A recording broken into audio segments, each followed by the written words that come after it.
Jim Bowie.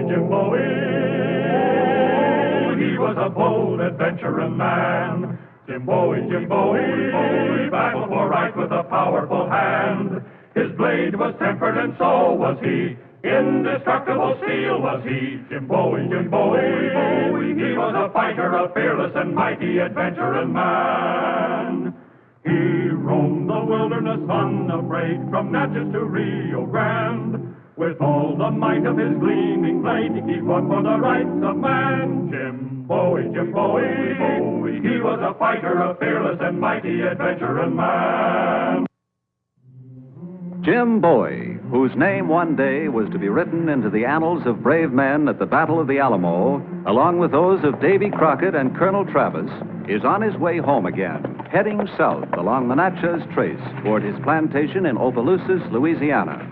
Plantation owner, adventurer, Jim Bowie is always coming home because he's always going away, looking for new lands, new timber, and new adventure.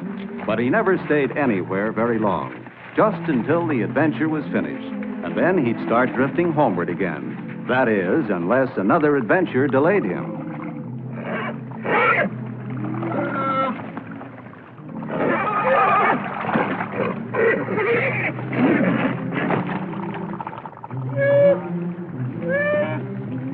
Hey, now, look at this. Hello, Mrs. Bear. Now, you keep away from me now. I'm not hunting bear. You keep away from me now. I gotta find a dependable weapon, which I'll have to use on you if you don't keep away. Go on, go home. Scat. Now, I don't want to shoot you, Mrs. Bear. But if you don't keep away now, I'm warning you.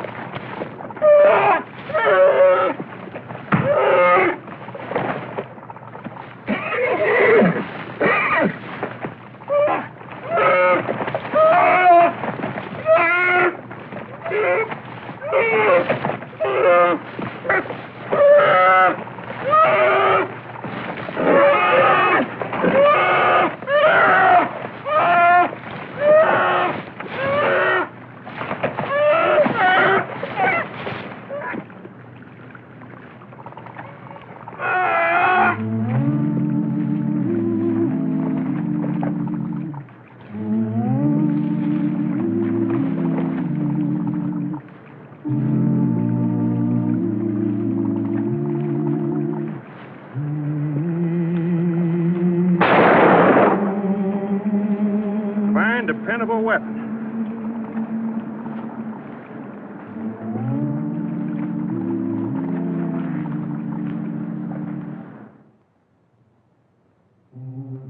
It wasn't the first time a flintlock muzzleloader had misfired and nearly cost Jim Bowie his life. After the encounter with Mrs. Bear, he was determined to have a weapon that would match her claws, a weapon he could depend on. So this is the story of how the blade that was later to be known as the Bowie knife was born.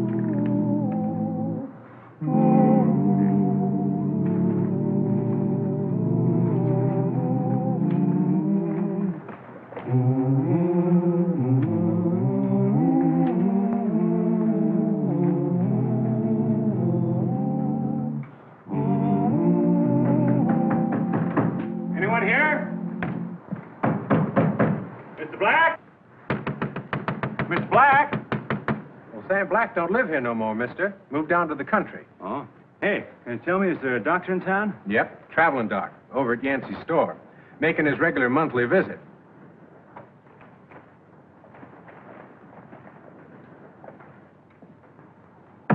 One more day and you'd have had a bad case of poisoning of the blood. Clean it up good, Doc. Hey, mug of ale for my friend Jim Bowie, and a mug for me to keep him company. Every time the doc comes around, this thieving bunch of riffraff moves in. Keep your eye on Gypsy Joe and Louie and the cash box. You want that blanket? It'll cost you $1. Here's some mail, Jim. Well, thank you, Yancey. Well, here's quick healing to that arm of yours.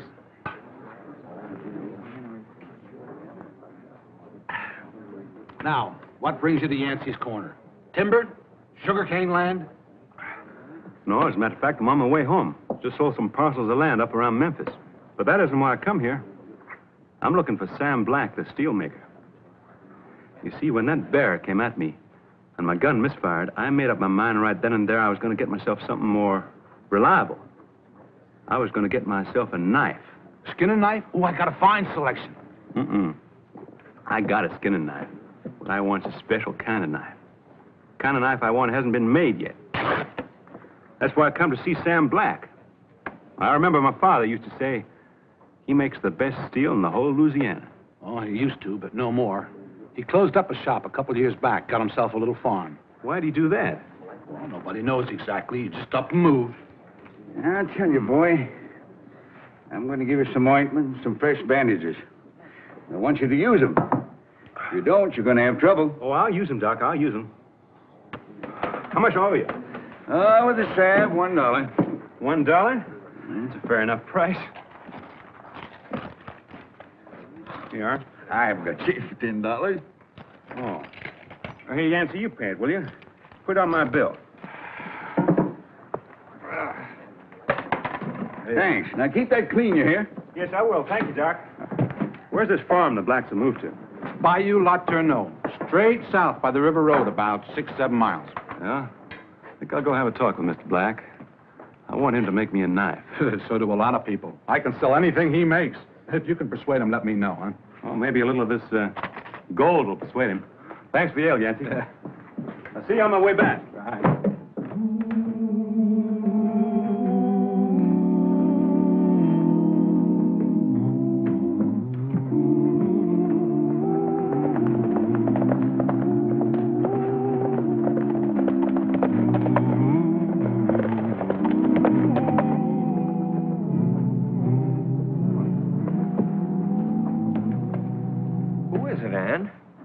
I don't know.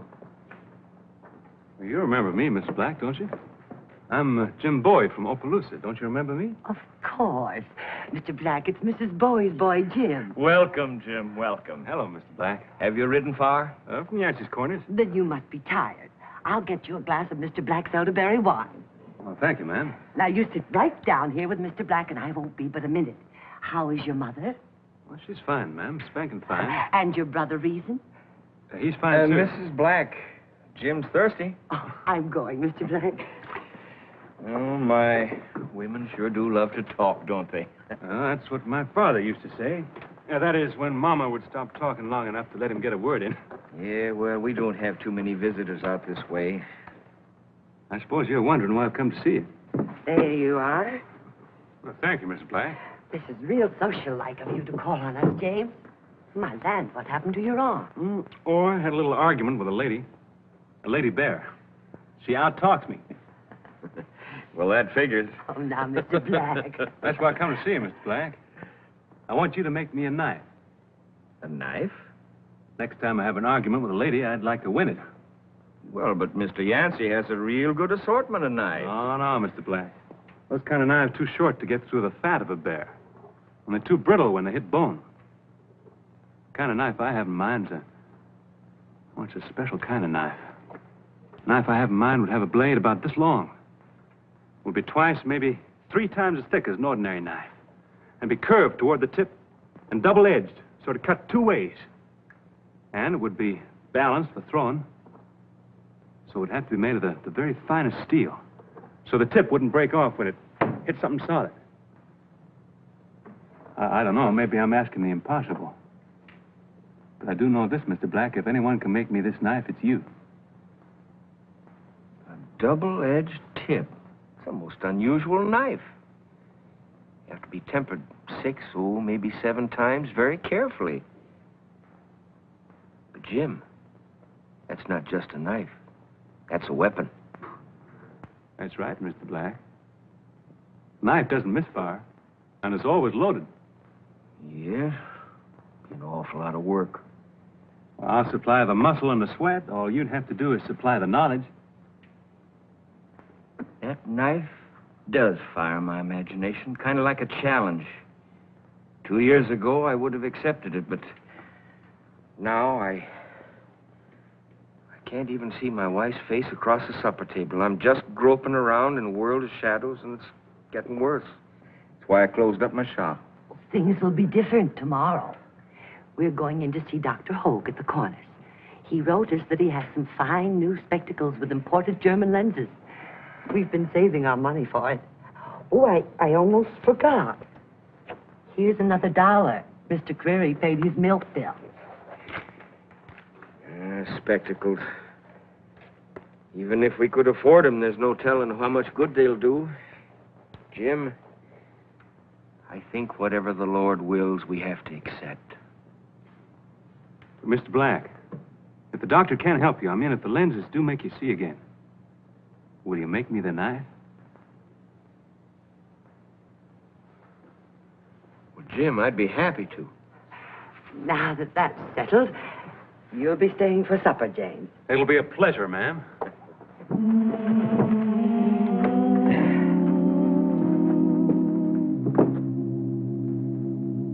There. That ought to hold you until you get home. Thank you, ma'am. Now, if you have time, I can fix your jacket for you. No, I think I ought to be going now. Wouldn't you like some more coffee, James? Well, maybe just half a cup. Where do you learn to make steel like this, Mr. Black? In the old country. What's the secret? Tempering. It's like a good stew, Jim. It isn't what you put into it, it's how you cook it that counts. I'll get your horse. No, I'll get it. Keep your seat. Mr. Coffee. Mr. Black can get your horse. Huh?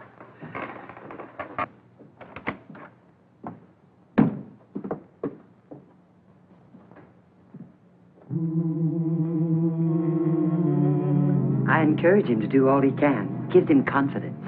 You're not only a good cook, you're a wise woman, Miss Black.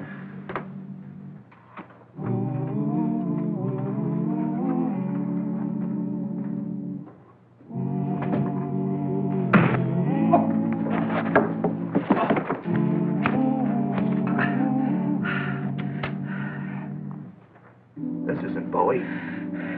Who cares? His money's just as good. Help! Jim! Help! Help! Jim!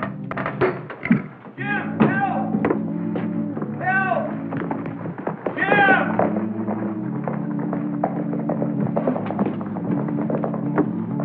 Mr. Black, what happened? Are you all right? Are you all right? Somebody hit me on the head and took all my money. Who was it? Did you see him? No, I didn't see him. Did they say anything? Yes, one of them said, "This ain't Bowie." Then they were after me. All that money gone now, we can't get your spectacles. Don't you worry, Mrs. Black. Your husband will get his spectacles. Just have them at Yancey's store first thing in the morning.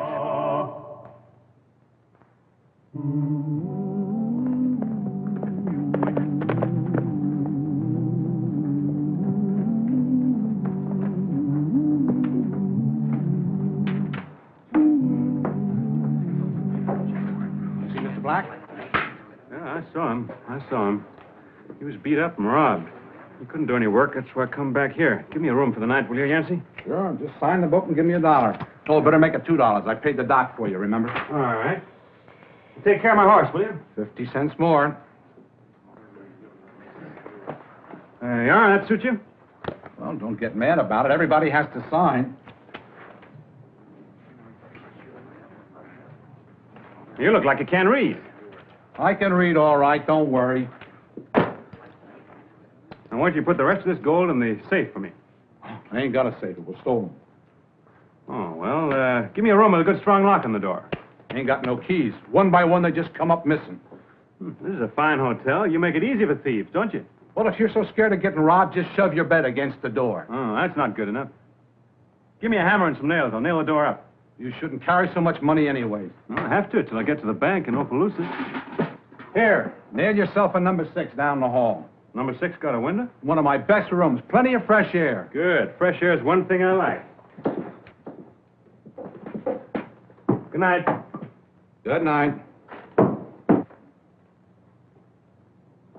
Beats me. Traipsing around the country, carrying a fortune on him, just looking for trouble. Give me a nightcap, Pete. Make it a double.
You all right, Jim? Yeah, I'm fine. Just been entertaining a couple of visitors. You know these two? Yeah, it's Gypsy Joe and Louie.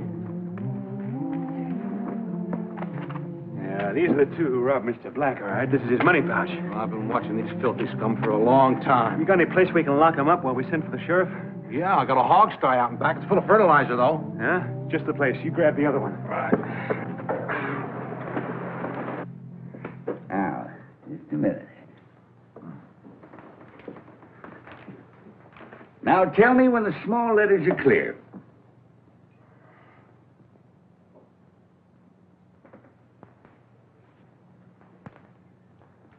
Yes, now they are.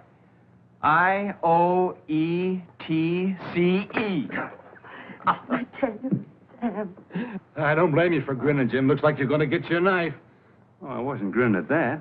You know, you need 2 pairs, Mr. Black. Oh? Yeah, one for close work, one your hand on, and another pair for distance. Mr. Black, can you identify these 2 gentlemen here at the counter? Of course I can. That's my old friend Yancey and Jim Bowie. Thanks for giving me my eyes back. Sam, I didn't. Oh, wait a minute. You're all blurred. My close glasses, if you please, Mrs. Black. Yeah. Oh, thanks again, Jim. Nice to see you, Yancey. How about this?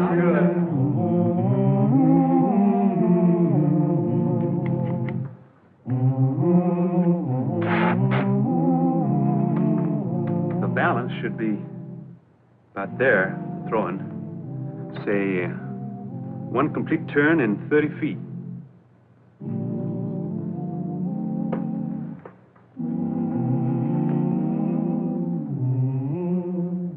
Light the forge, Jim. Yes, sir.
Perfectly fine.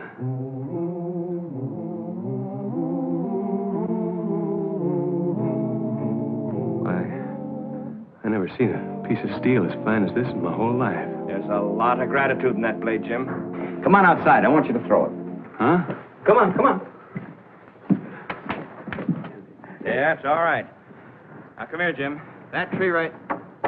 Uh-oh. This is Black, please. Thank you. Yeah. That tree right there is about 30 feet. Go ahead and throw it. It's such a beautiful thing. I hate to risk it. Oh, it won't break. You sure? I'm sure. Go ahead. All right.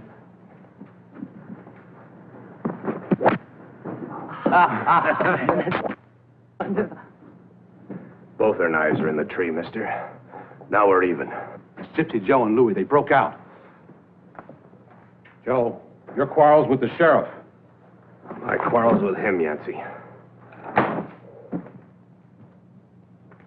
I got a welt in the back of my head to prove it.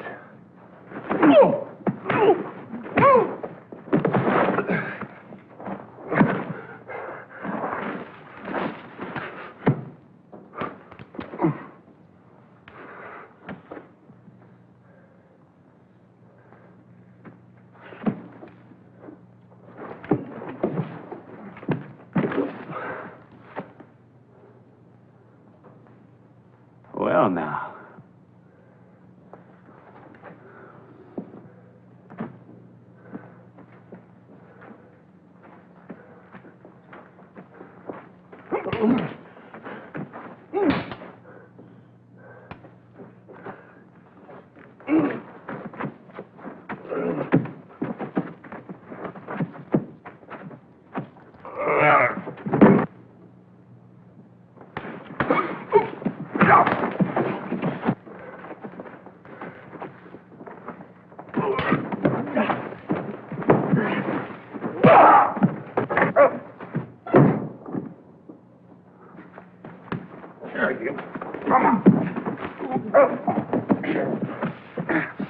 Yeah, I'll take that, Yancey. Come on, you two. Back to the hog stand. And Yancey, will you keep him there till the sheriff gets here? Oh, it worked fine, Black. Just fine. Yeah, there's just one defect, which I'll remedy right away. Come, Mrs. Black.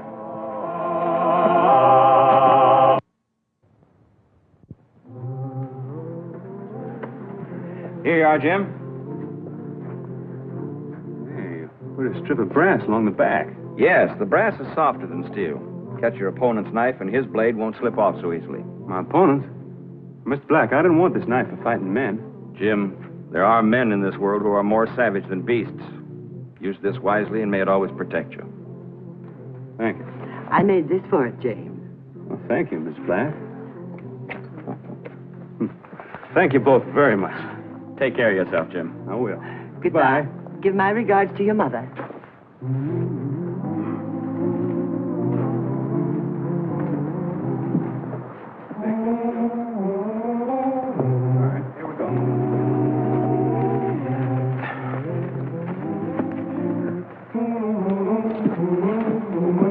This is the true story of how the knife was born. The knife that was to grow in legendary feats until it was known the world over by the name of its inventor, the Bowie knife.